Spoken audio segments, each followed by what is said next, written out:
Hello, नमस्कार दोस्तों, कैसे हैं आप लोग? मैं विपुल फिर से अपना नया वीडियो लेके आया हूँ आपके पास। तो चलते हैं। ये वीडियो जो है वो going concern concept of accounting के बारे में है, जो कि पहला अकाउंटिंग स्टैंडर्ड 1 के तहत पहला पॉइंट है। तो ये या कॉन्सेप्ट है दोस्तों। तो ये गोइंग कंसर्न कॉन्सेप्ट जो है दोस्तों, this concept is a fundamental accounting principle that assumes business will continue to operate for the foreseeable future, typically at least the next 12 months. मैंने ये कॉन्सेप्ट बताता है या समझाता है अपने जो हमारे शेयर होल्डर्स हैं उनको कि ये जो कंपनी है हमारा या फर्म है, ये अभी चलेगा, अभी ये बंद नहीं होगा।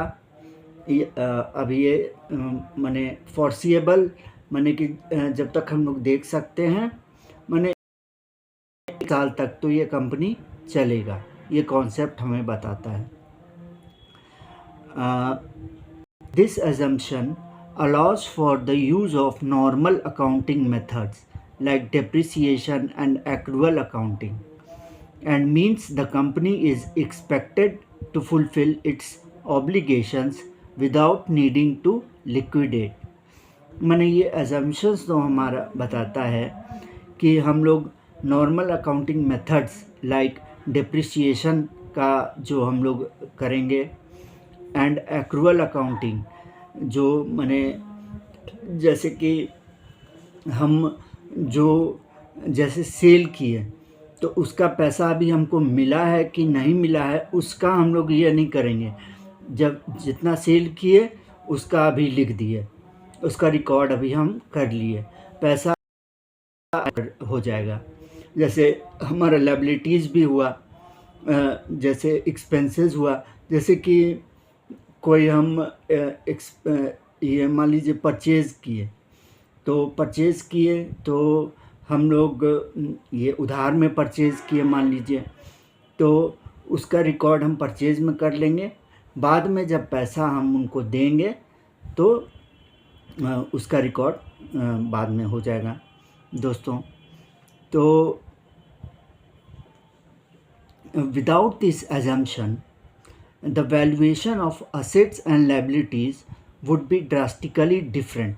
माने अगर ये assumption हम लोग नहीं लेंगे तो assets या liabilities का जो हम लोग valuation करेंगे वो different हो जाएगा दोस्तों, क्योंकि as they would have to be valued at their immediate sale price। क्योंकि दोस्तों assets में हम depreciation का यूज़ करेंगे, लायबिलिटीज़ में भी हम एक्रूअल बेसिस का ये करेंगे, वैल्यूएशन करेंगे, तो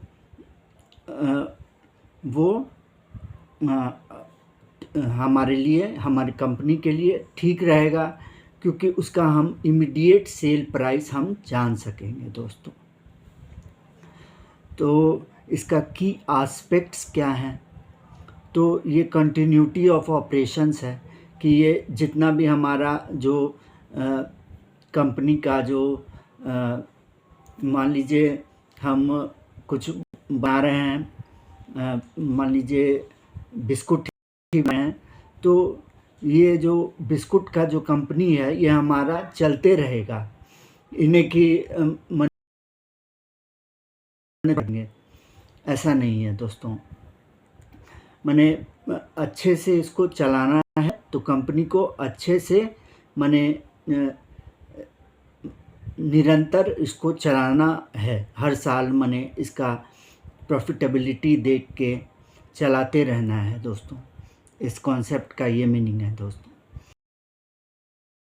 एसेट और लायबिलिटी का जो वैल्यूएशन है दोस्तों, assets are valued at historical cost और market value with the expectation that they will be used to generate future revenue and liabilities are concerned with the understanding they will be settled at they come due। मैंने इसका मतलब हुआ दोस्तों कि assets are valued at the historical cost और market value.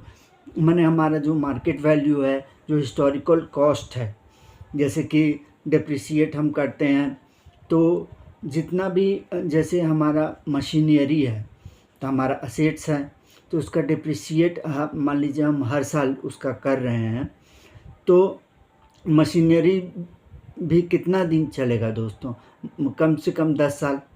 तो 10 साल हमारा जो उपयोग होगा, जो हम लोग को उस मशीनरी से आउटकम मिलेगा, जो फ़ायदा होगा, तो उसका भी हम लोग वैल्यूएट कर सकेंगे दोस्तों। तो टू जनरेट फ्यूचर रेवेन्यू, माने रेवेन्यू हमको मिलेगा, जैसे मशीनरी मेरा चल रहा है, मेरा काम आ रहा है तो हमको रेवेन्यू मिल रहा है।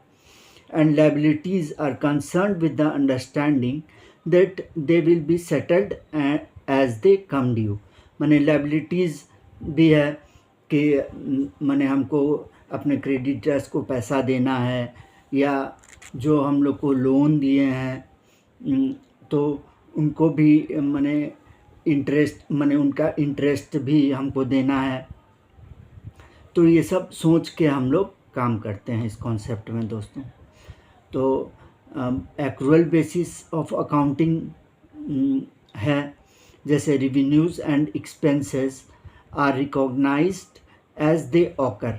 माने जब ये हुआ तब इसको कर लेना है दोस्तों, rather than just when cash is exchanged। माने जब पैसा आया उस समय नहीं दोस्तों, माने जब ये काम हुआ, जैसे परचेज़ किए तो परचेज़ का ये कर लिए हम, और सेल किए तो सेल का भी कर लिए। जैसे कैश में तुरंत नहीं ना हो सकता है दोस्तों, जैसे हम उधार भी लेते हैं, किसी को उधार भी देते हैं, तो वो होता है दोस्तों। और ये है कि माने ये लॉन्ग टर्म तक चलता रहे हमारा जो है बिज़नेस।